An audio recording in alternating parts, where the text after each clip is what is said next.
going to present. So the starting point of what I'm going to present is the fact that, as you know, in order to face the big ecological challenges that we are facing today, there are a number of people who plea in favor of organizing institutions in order to take care of the number of resources as commons, global commons. You could think of the oceans, and you know that there is an ongoing discussion today within the United Nations about the legal status that we should give to the oceans. Some people advocating that we should give them a status as a commons, some others that we should privatize them, some others that we should extend the sovereignty of a number of states so that they would be responsible for taking care of the oceans. But as you can guess, there are similar discussions about the Amazon, rainforest, climate, health, etc., etc. And the starting question is, why is it so difficult for us today to build these institutions? So the main example that I have in mind, which is successful, as you probably know, is DNDR, that's the Liquid Disease Initiative in Switzerland. And I always put the same example because I don't know many such examples of international institutions that succeed in taking care of something, and it happens to be health as a global commons, which is neither a market-based organization, nor a state organization, nor a pure NGO organization. So this is the starting point. And in order to try to provide some answers, I will start with some reflections about game theory, and you will see why. So for those who are not familiar with game theory, just a reminder. So non-cooperative game theory, which started essentially in the 30s, 40s, deals with the idea that you can encapsulate a number of conflicts with these kind of very simple games. So that's a very simple example that we are going to play immediately. So there are two players, player A and player B, and player A chooses the column, left or right, and player B chooses the row, top or bottom.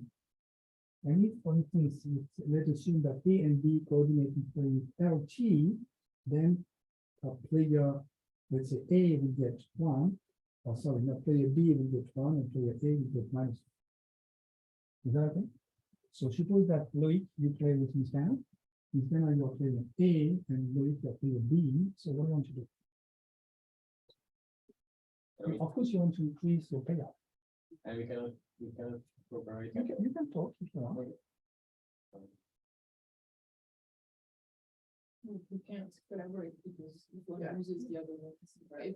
Yeah, is that in this here? So no, but you can lie to each other.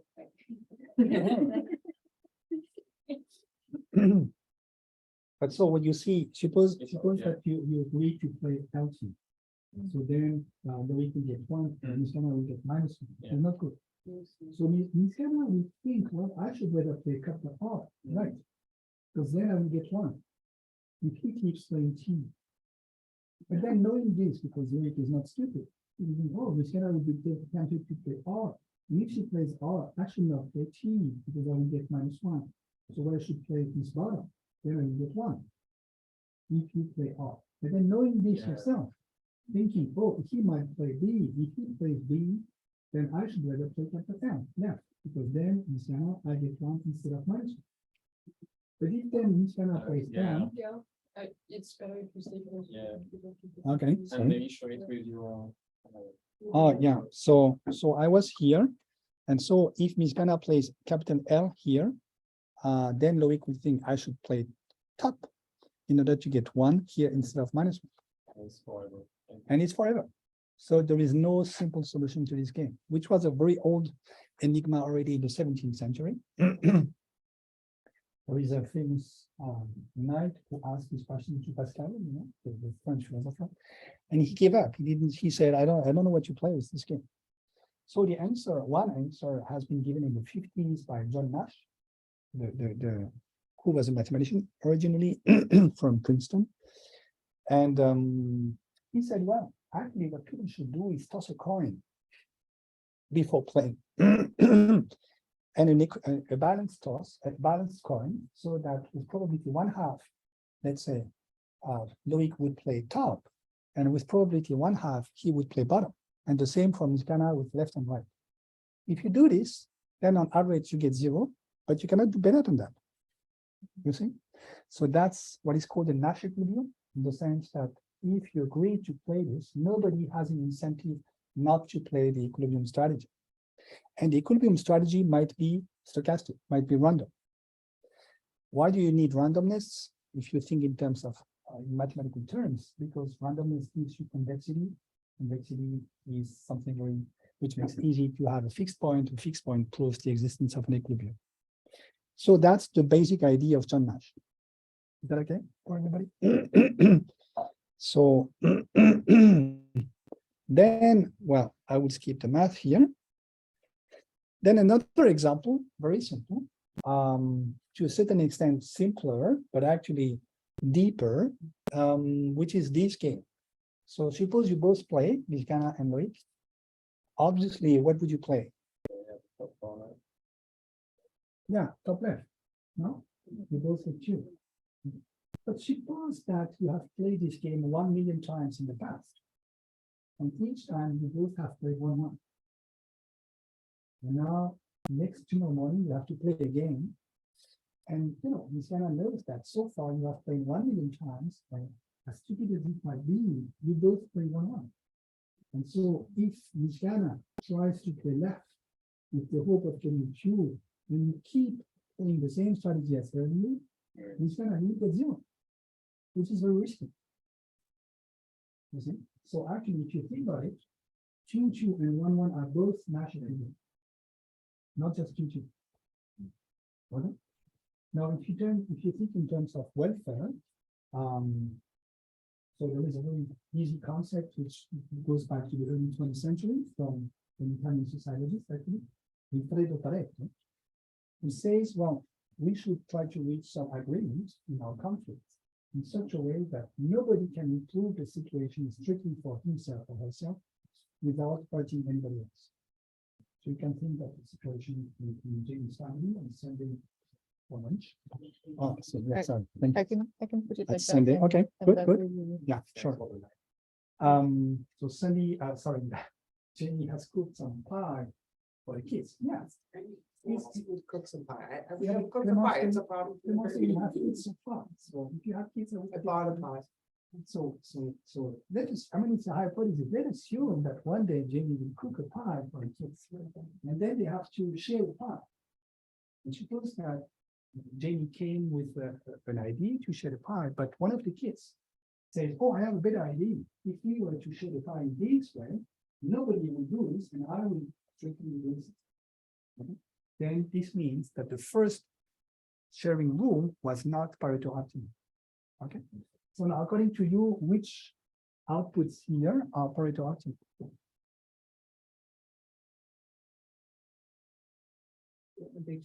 Yeah, too close. Okay. If you play anything else, there is a way for everybody to improve his or her situation without hurting anybody.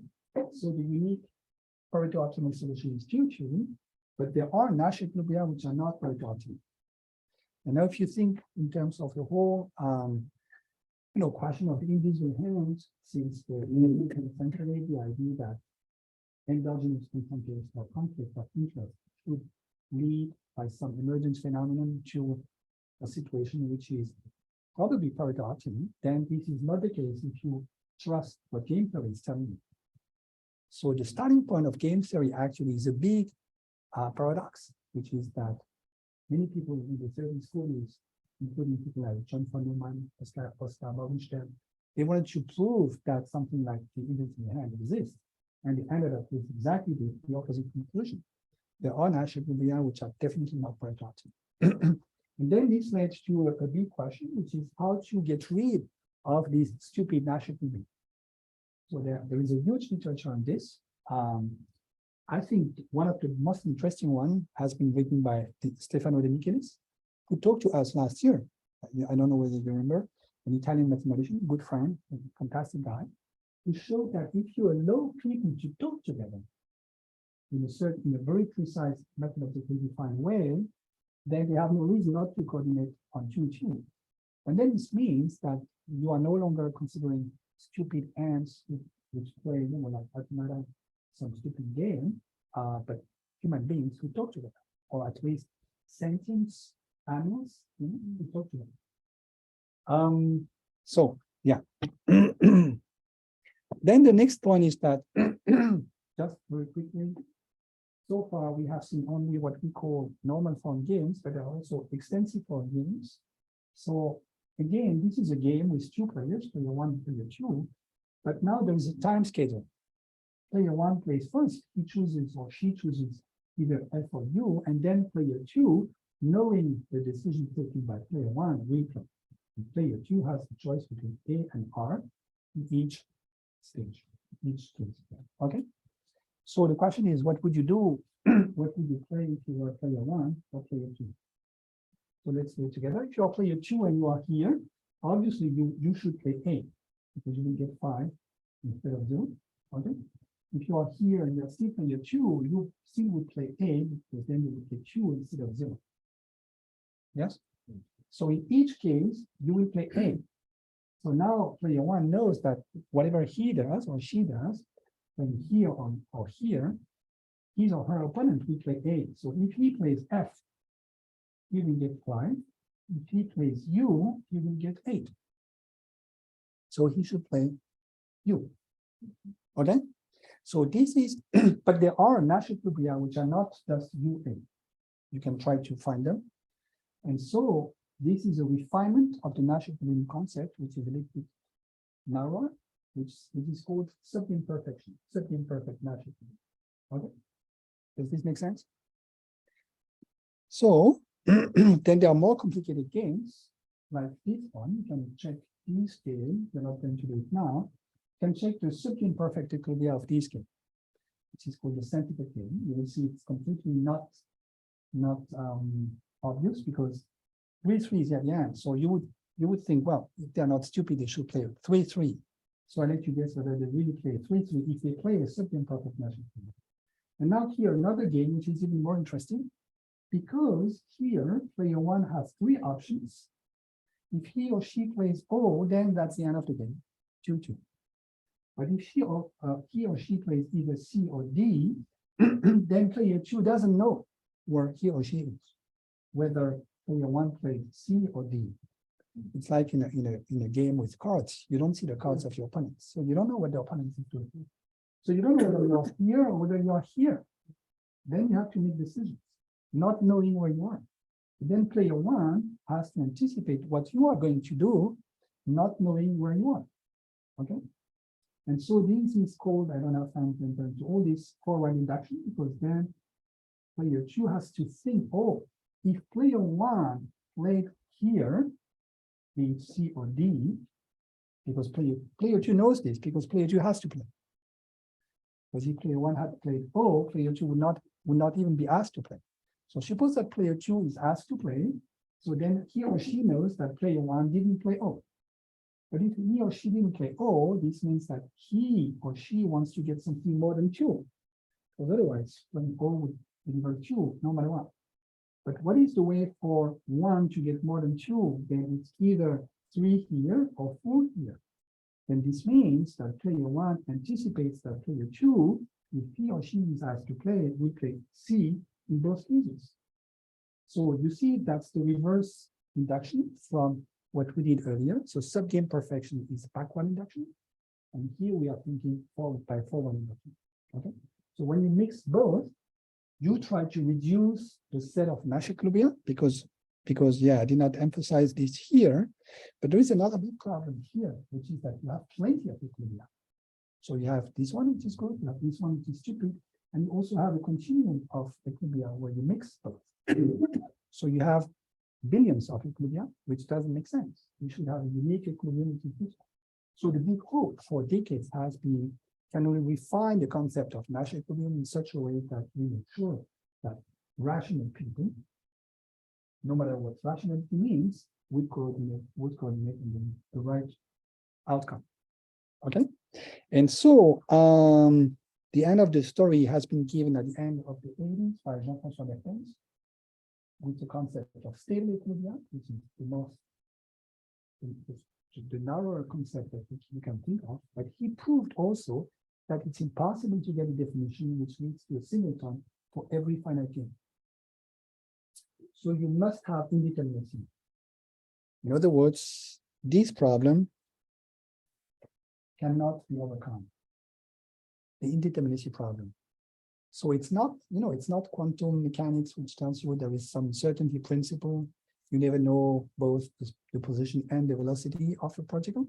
It's completely different. But the idea is also very, detrimental to the Laplacian intellectual representation program, which is to say, knowing all the initial conditions, we should be able to anticipate everything in the future. Here, what game theory tells you is that it's just impossible. Even if everybody is rational, even if there is a finite number of players, even if every player has a finite number of strategies, blah, blah, blah, then there must be some indeterminacy. And since there must be some indeterminacy, it's easy to find games where there is a unique Pareto optimal outcome, and there are several other Nash criteria. So the myth of the invisible hand is there. Okay. So it's a very long story, but put in a very short way. And the even more beautiful result is again by Stefano, who proved in 2002 that the concept of quadratic stability by Lefebvre is equivalent to another concept, which is evolutionary stability, which is much more, how should I say this? Much more appealing than quadratic stability, which is very, very hyper complex concept.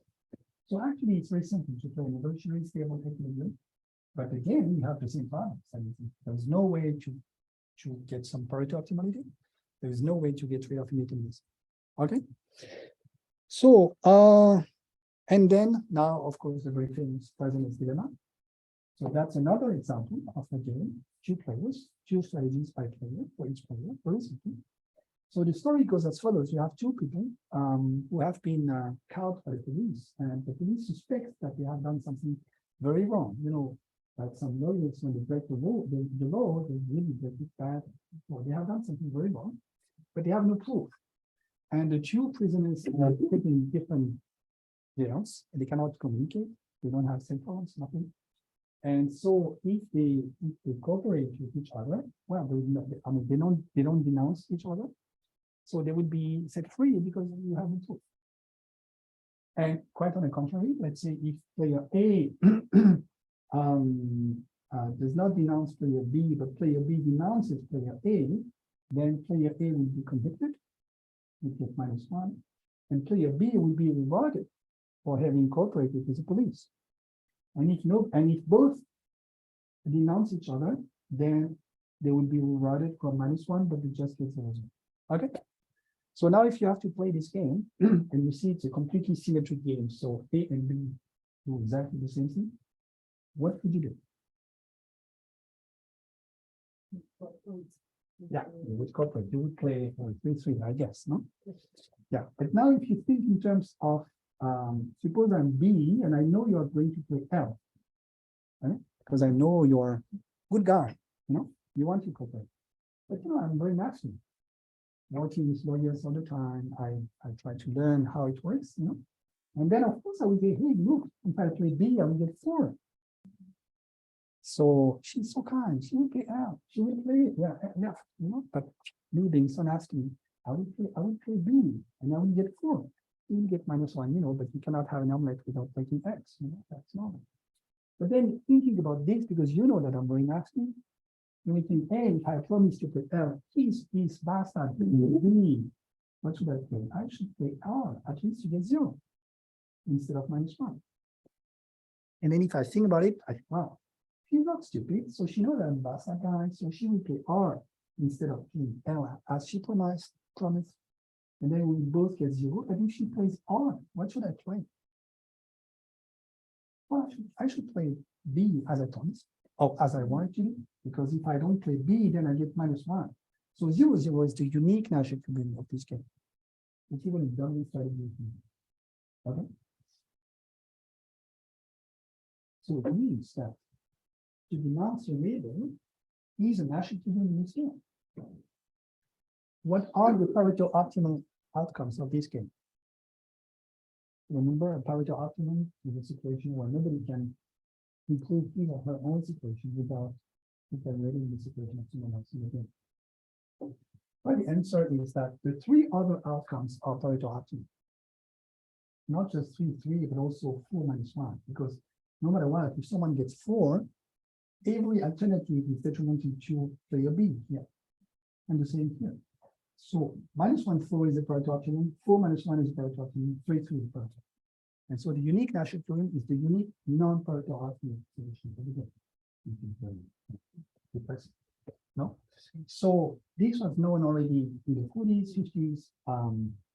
If you add random strategies, you will not change anything. So the Nash idea is, harmless here. So what people have tried to do is to embed this into an infinitely repeated game. Saying, well, and the main idea back then was the Cold War, between the USSR and the US.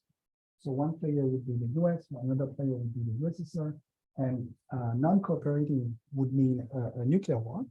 Cooperating would mean no nuclear war. We could do the same game in the USSR and China, Russia, and so, and then what they said, and these were people from the Hebrew University, essentially in Jerusalem, like Robert Coman, this one. They said, well, if you are in a Cold War, you don't play once, you play every day. So it's a long-term game. But the problem is that suppose you play this game, let's say 10 times, and then you have played it 9 times, and then today is the last time you play, and everybody knows it's the last time. Tomorrow it will be over. What do you play? No matter what, independently of what happened yesterday and the day before and the day before, it's different. You will play 0-0 today. Oh. It's as if you play only once, Even though maybe in the past 9 times, we always played 3-3 because we are clever. And then everybody knows it's the last time. So even like, I swear I will play 3-3, then going back to my room, of course I will do it. Okay. So knowing that the 10th time we will play 0-0. What should we play the 9th time? 0-0 again. Because we already know what's going to happen to me. So the 8th time, etc. And by backward induction, you know that we will always play 0-0, no matter what. But this is because it's a finitely repeated game. Finite. Yes. Okay, this is the experimentalist point of view, but when you run this experiment, you actually make people play. Oh, they don't play this at all. No, they cooperate. People are much more clever than one game theory believe. They are. This is completely defeated by different economics. I'm just talking about game theory, not about real life. Sorry. So, but it's interesting, even from the point of view of history of intellectual thought, because these were really questions that people were asking back then. And there is a lot of beautiful math developed to solve this problem. So then the answer is, then people thought maybe the answer is to play the game infinitely many times, not just finitely many times. Because, well, Putin might die, but the successor of Putin will take over. So it's not, the game will not even end when Putin will die. So it's an infinitely repeated game. So and then this is called the fault theorem in game theory. But the problem is, and this was a very, very sad news back then in the 50s. The big problem is that if you repeat the game infinitely many times, you again have plenty of Nash equilibrium. Everything, essentially everything is possible. This might even become a Nash equilibrium. This as well, this of course, and this. Yeah. So you have the good equilibrium, which becomes a Nash equilibrium, good news. But on top of that, you have plenty of other Nash equilibria which are as equally stupid as this one. And so this is the curse of indeterminacy of Nash equilibrium. I can explain to you why, but we don't have time for that. And so then people said, well, because outliers are too clever. So we should let the game be played by automata, like Turing machines, who play infinitely many times, but they have only finite strategies in the future. But then it doesn't solve the problem. So still today, the problem is often, how do you convince someone who believes in game theory that we should play this, while all the theory that we have for the last 60 years claim that we should play this? Even though when you let really human beings play, of course, they're not stupid, they play 3-3, except for students in economics. They want to look smart, so they play 0-0, no? And of course, you see immediately the link between this and this, the alleged, the so-called tragedy of the commons. Because of course, if you have a common, it's a common good, I mean, common interest for everybody to play LL, to play 3, sorry. And the story, according to Gareth Harding, which you know is completely wrong, but anyway, that's the story, is that if everybody has to take care of something that is all in common, nobody will do it because everybody will be bullied. And then we will end up with 0-0. So nobody will take care of it. And so we will play the non-cooperative solution while we should play the cooperative solution. So that's a rewriting from a game theory viewpoint of Gareth Harding's wrong story. Make sense? Sorry? Yeah, so you had this paper by Gareth Harding in 1968, published in Science, which was saying, you know, when you have let's say a common piece of grass, where nobody is doing nothing, so everybody can take this cattle and, you know, grass. Then at the end of the day, you will just destroy completely the area because nobody feels responsible. So there will be an overexploitation of the resource, which will just deplete the resource, and we lose it. So that's what he calls the tragedy of the commons. And of course, he claimed back then that these have historical background, which you know. So, and of course, for him, it's an argument in order to play in favor of private ownership. The end of his argument was to say, well, if there was one guy who would be the private owner of this area, he or she would take care of it because that's his ownership, her ownership, you know. So commons is a bad idea, private ownership is a good idea. And so now if you rephrase the whole problem within this kind of game, which of course is a big operation, that I'm not going to discuss here, but we can discuss it, then you will spontaneously believe that thing 3 is equivalent to taking care of the commons. Right, playing 0-0 is, well, I don't care. So I deplete the resource and everybody loses it. Okay, does this make sense?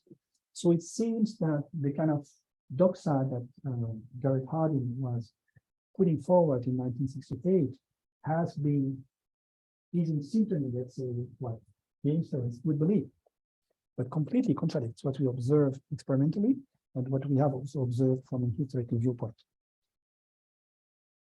So common goods now. So you all know this, but I'll go very quickly. The main work on this has been done by Elinor Ostrom. So she essentially did some empirical work. So she has very little theory in this, but a lot of empirical works showing that people can take care of the commons, contrary to what Harding's claimed. And in 1950, she introduced 4 categories of goods. So very quickly, private goods, public goods, club goods, and common goods. And as you know, the difference is that you have 2 criteria, whether consumption is rival or the access can be excludable. So if consumption is rival, it means that if I drain this, Jenny cannot drain it. It's either genuinely, so that's rival. So private goods and common goods are rival in consumption. And the access can be excludable, meaning that you can put a price, and someone who wants to have access to this resource may have to pay a price for that. Okay. Now, if I go on the sand here, it doesn't prevent Jenny from going on the sand. So it's non-rival, and it's very hard to put a policeman every 10 meters on Earth to ask him to pay tax because there is sand. Okay. So the access is not excludable. So that's a public good. So far for neoclassical economists, let's say people like Paul Samuelson, after the Second World War, there were 2 types of goods: private goods, which were dedicated to the market, and public goods, which were the monopoly of the state, public bureaucracy. These 2 categories were inherited from the law, because before the Second World War, the economics department in the university was not separated from the law department. It's very new, actually. It's very recent, this separation, where economics became kind of engineer discipline, but earlier it was not the case. You would study economics in the same way you would study law. And then you would borrow the categories of law, private goods, public goods, and study them in economics because it would make sense. Then so during 50 years or 40 years, let's say, economists have they thought about an economy in terms of these two categories, and what Elinor Ostrom did was to add two other categories: common goods, whose access is viable but non-excludable, and you can think of a pawn with cushions, and club goods, and you can think in terms of a chess club, sorry, or checkers club. That is, if you go there, it's not rival because you're a new partner for people, but you may have to pay a fee in order to enter into the club. So the access is excluded. You can think of Yates, for instance. Yates is typically a club group. Does it make sense? Okay. So, as you know, there are plenty of commons everywhere on the planet. So Elinor essentially studied commons linked to natural resources. But today you have the copyleft concept, which is a way to treat things as a commons. You have the Creative Commons license. You have a lot of free softwares, some of them working exactly like commons, like Wikipedia. And you also have people working about urban commons, like Elena didn't finish. And this is the Tahrir Square in Egypt. What Elinor did is to draw a kind of typology of the rules that have been implemented by people or communities which were successfully taking care of the commons. So there are 8 criteria. We're not going to review all of them, but you can take these criteria and think of something like a university, your family, EJP, take whatever example you like, and check whether all the criteria are fulfilled. No? So for me, the most interesting one is number 6, which says there should be mechanisms of conflict resolution that are cheap and of easy access. So an example of that, which I always explain, but so I'm sure you know it, is that once I visited plants in Guinea-Conakry, which were financially sustained by the French Development Bank, because this was in the deep forest of Guinea, not so far from Liberia. It was exactly the place where I had the Ebola crisis in 2015. And so the peasants over there, they don't have access to the sea because it's too far away. And they can't have cattle because they're in the forest. So they have a lack of proteins. The unique way for them is to have cows. But it's a place where they don't have power. So what you do with the fish is crucial. If you take the fish out of the water, you have to eat it immediately because you cannot just save it. And so there were very complicated rules, essentially between men and women, about who would decide when and how many fishes they would take from the water at that time for their purposes. And then knowing this, I asked a very, apparently completely innocuous. I said, well, it's sure that sometimes you disagree about the rules, whatever being the rules, So you can think of rule number 6 as being a meta rule. Whatever being rule 1, 2, 3, 4, 5, 7, 8, there will be a time where people will disagree about how to bring to practice these rules. So how do you do that when you disagree? And they said, oh, that's a very good question. And they said, well, we agreed in advance that if we disagree, then we are going to ask an old man from another village, which is 20 kilometers away, to solve the conflict. So he's 20 kilometers away, which means he doesn't have any conflict of interest with us. But he's 20 kilometers away, which means he knows us, and we know him, and we have respect for his wisdom. So he will be asked to solve the problem, and we will obey to him no matter what. So that's a mechanism of conflict resolution, which is cheap and easy to access to. Now, now you can think of other examples or counter examples. For instance, just a random example, think of the Eurozone and the big conflict between 2010 and 2015 between Greece and Germany about how should Greece pay back its public debt. Was there any mechanism of conflict resolution that would be cheap and of easy access? No, nothing. So at the end of the day, it was a struggle with a lot of violence, and like in soccer, with one exception, which is this year, at the end of the game, the Germans win. No? So there's a big exception today, but usually that's the game. So it's interesting, I believe, because this means that despite the sophistication of the Eurozone and its rules and the complexity of all this, from a purely institutional viewpoint, it might be the case that those people, the dollar cabinet, etc., in the 90s, who conceived the Eurozone rules, were less experimental and wise than the poor peasants from Guinea-Conakry.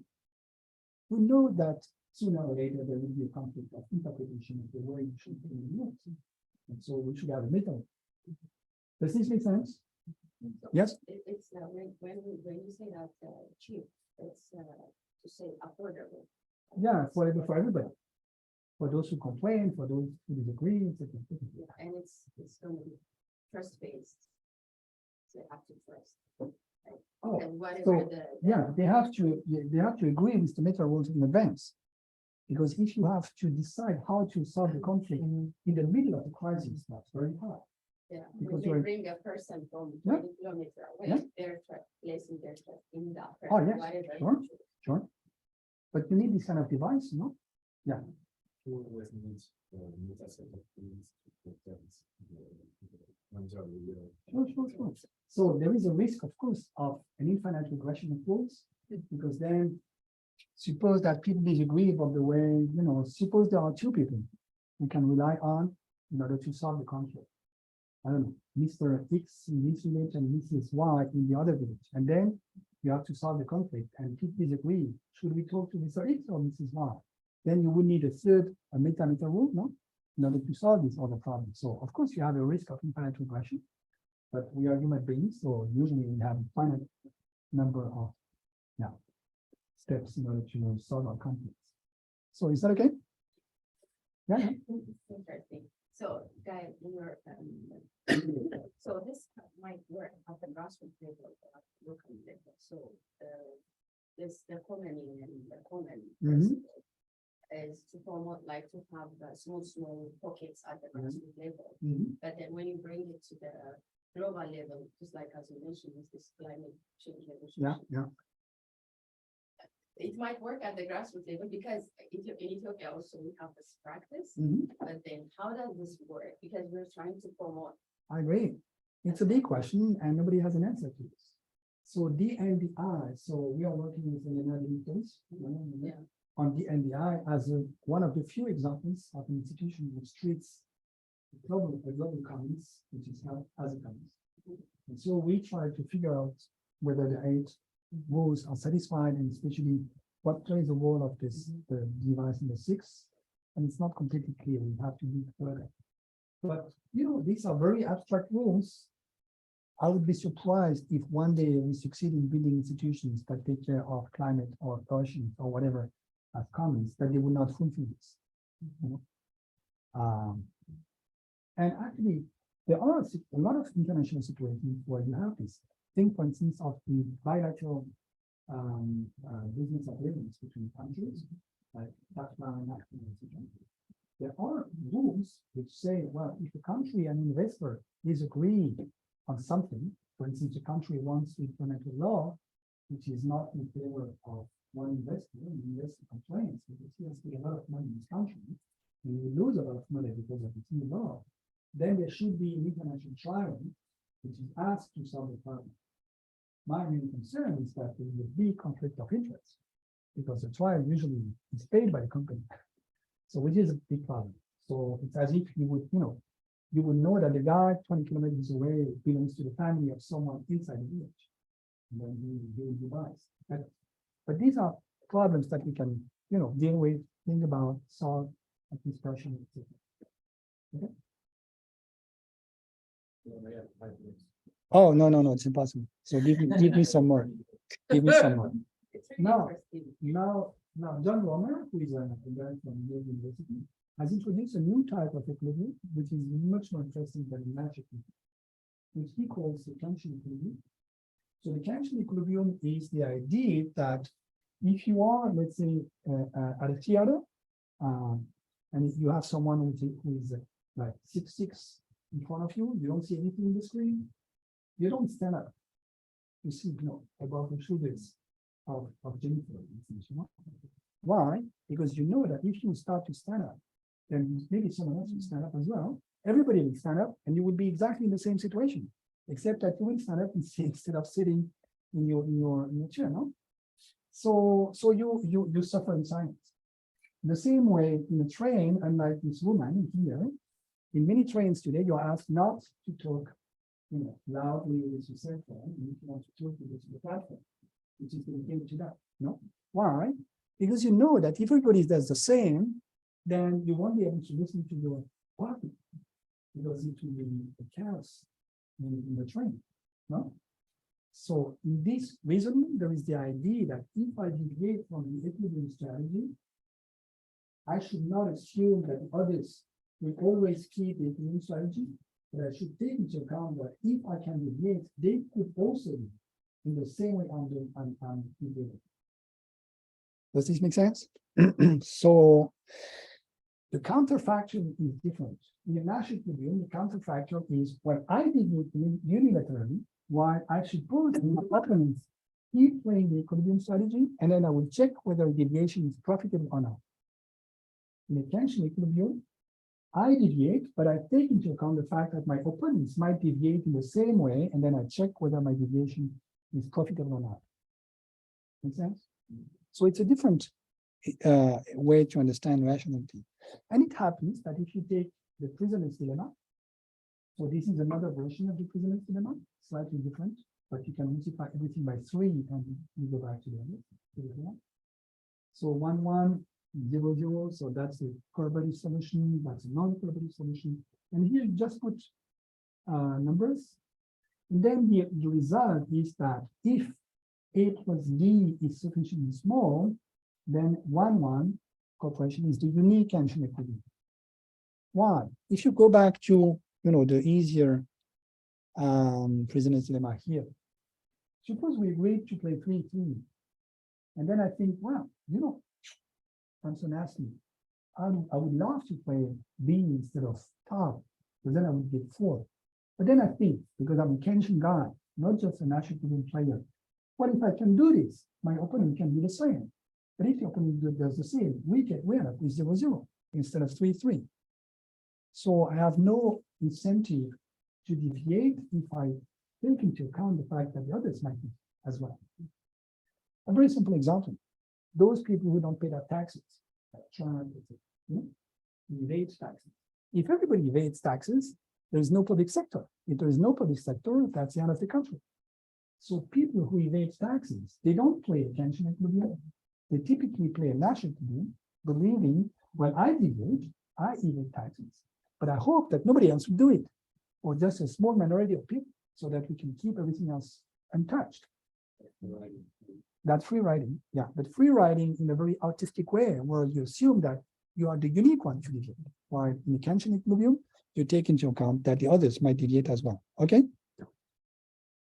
So the main result is that then you can play the unique, under a certain number of circumstances, the cooperative outcomes, the unique tension equilibrium of the prisoner's dilemma, and you can build a number of microeconomic models where it turns out that you can take care of commons, even though everybody is perfectly rational in the sense of neoclassical economics, provided they play a tension equilibrium and not a Nash equilibrium. So this is a completely neoclassical way to solve the tragedy of the commons within this framework, just by assuming that people are not stupid enough to believe that the unique ones who can deviate from the equilibrium strategy. Okay. Now, the question that would be raised by Clemens for sure is this really Kantian? So what John Wagner has in mind is that, Immanuel Kant, the German philosopher from the 18th century, wrote 2 equivalent, he claims that they are equivalent statements about morality, let's say. One is that you should act, or I should act, only according to that maxim of my action, whereby I can at the same time wish that it should become a universal law. So take the example of the guy who relates taxes. If he was Kantian, he should only behave in such a way that he would agree, or he would wish that his behavior would become a universal law. And therefore, if he deviates, everybody should deviate. Okay. So they should, so it's a kind of criterion which tells you your action is acceptable if it can be turned into a universal law for everybody. If it cannot, means you're not morally committed. An alternative way, an equivalent way, act in such a way that you treat humanity, whether in your own person or in the person of any other, never merely as a means to an end, but always at the same time as an end. Seems more complicated, beautiful statement according to me, but very important, which is according to Kant equivalent to this one. And actually there is a third one, which I skip here. So if you think about this, you realize immediately that Rame's concept is not Kantian in this sense. Why? Because you play the Kantian equilibrium only if it increases your utility. And you don't deviate from the equilibrium strategy only if you realize that by deviating, if others can deviate as well, you're losing some payoff. So it's still a utilitarian concept. It's not a Kantian concept, but it has a Kantian flavor. Do we agree on that? Yes. So, and nevertheless, there is an interesting aspect of this whole question. Why? Because it happens that a French philosopher called Paul Ricoeur has studied the Kantian imperative that we had earlier. You should act in such a way that maximum of your action could be turned into a universal law, and has suggested that this is equivalent to the golden rule that you have in the gospel. So the golden rule that's in Matthew says, in everything you should do to others what you would have them do to you, or do to you. Okay? And it's true that if you think about it, it should be more or less equivalent. Of course, it's a controversial question, but let's assume it's more or less equivalent. No? Because if you just cheapen taxes, well, I mean, you would not expect the others to cheat on taxes so that you would lose any access to public services. Okay. So the main point is that the golden rule, as you know, is claimed 2 times in the gospel, but it's also a kind of anthropological environment. It's not just a biblical statement. You find it in Hinduism, or you find it in Buddhism, etc., in Islam. So it's a kind of, it's like a prohibition of the incest, you know. It's a kind of universal environment in humanity. And then there is my PhD advisor in theology, Christophe Urbain, theology, Catholic theology, who has also studied both the golden rule, Paul Ricoeur's interpretation of the golden rule, and Kant's imperative, and who says, you know, this is actually a spiritual experience that is called upon here, which is that we should take the place of the other without giving your own, our own place. Because if I try to put this into practice, I'm forced to ask myself, well, what would the other do in my place? And what would the other expect me to do to him or to her? So I have to take the other's place. I have to put my feet in the other's shoes to do this. And if you think about it, so this might seem like a trivial requirement, but actually that's exactly what's happening in the Kantian equilibrium by John Romer, where I don't deviate unilaterally no matter what. I deviate, and then I ask myself, oh, what about if the other would do the same? So I'm putting my feet in the shoes of the others. So in order to play a Kantian equilibrium, the main difference with the Nash equilibrium is that I start entering into this experience. And second, if you want to have a fruitful democratic discussion about which of the topics, you need to go to this experience. In a discussion, I'm sure you have made this experience. You have to, at a certain point, to ask yourself, what does he or she have in her mind or in his mind? What is her viewpoint? What is her, you know, why is she or he disagreeing with me? Not just because he or she is stupid, but she may have another 10 points upon the world. Then you have to put your feet in the shoes of the other to understand and to make progress in the discussion. So actually, this might also look as, and therefore this as well, and therefore Kant's imperative, and therefore the Kantian equilibrium, might be looked as the essential, you know, as paving the road for democracy. You get it? So we are done. So this is just 1/3 of what I wanted to say. Yeah, so it's good Yeah. because we have another semester. Yeah, sure. Obviously. So the next one is tribal, Okay, the tribalization of societies. okay, great.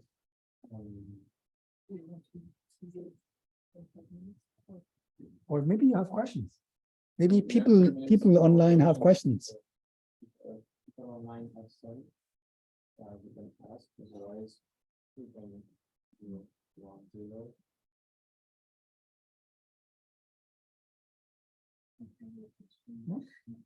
So I found it very interesting that you speak about the spiritual experience of Mhm. how they related to passion and small spiritual experience that when we say that the national dream is also related to, in a way, to they feel as place, but just not in the same way.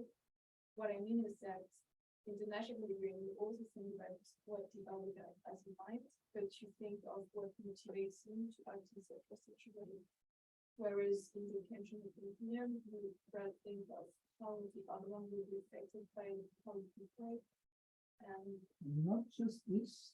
and No, also, because- and how we will react to it. Yeah. But what I mean is that so you're more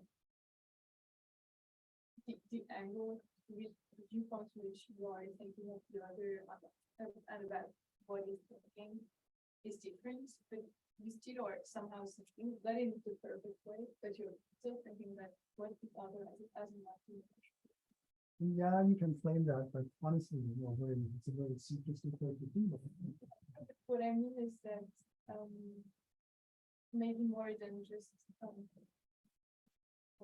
that the issue there is rather to change the way that we relate to the other and that we have their thoughts in our own mind, rather than just shifting from not thinking that the other is to think that you see what I mean? Yeah, I see what you mean, but honestly, let's.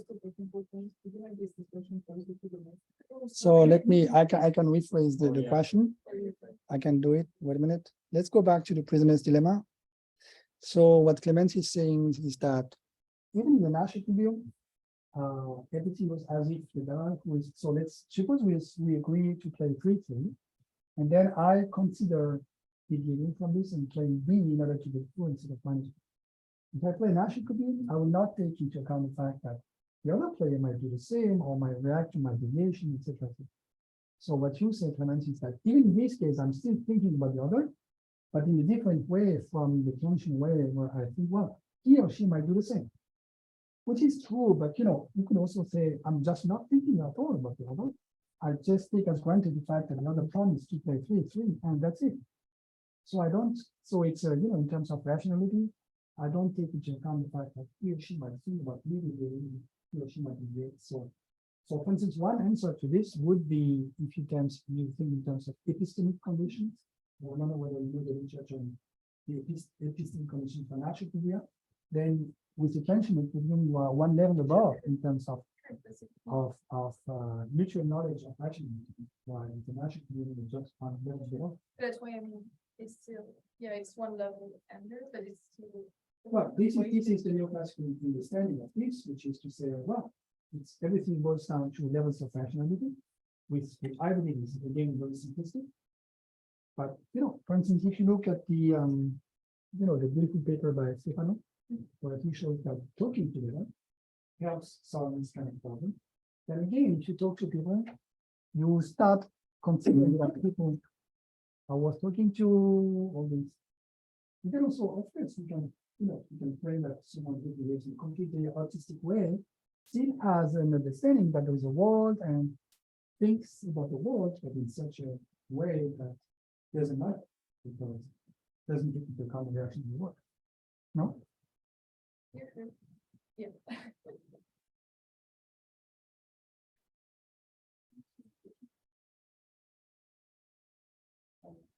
Maybe it will be part of the next session. I'm wondering whether the experiments on the prisoner's room was done at different points in time, and if we observed that people already engaged in mostly communication strategy to. Yeah. So all this has been done. So for instance, what has been done is experiments where you have people who play against the software. So all the players are just real players, human beings, with one exception, which is software. The software is software has to play B or R no matter what. And people are asked to play like 20 times. So the first time they come, they play this, and then they get minus. Sorry, they play suppose they play this, and then you get -1 because the other one is playing R no matter what. So the second time they play 3, thinking, well, he's very stupid, and they get -1. It's 10 times, and after 10 times or 11 or 12, I don't know. Then they start playing B because they are fed up with losing -1, and then in the last periods they both play 0-0 as they should. So if you then of course people become stupid, So this has been done as well. So people learn how to behave stupidly. Yeah, like students in finance. Once they have understood to get good grades, they should behave this way, they do it.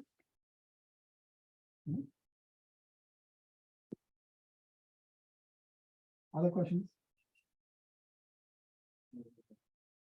No question online? So, I have nothing here. I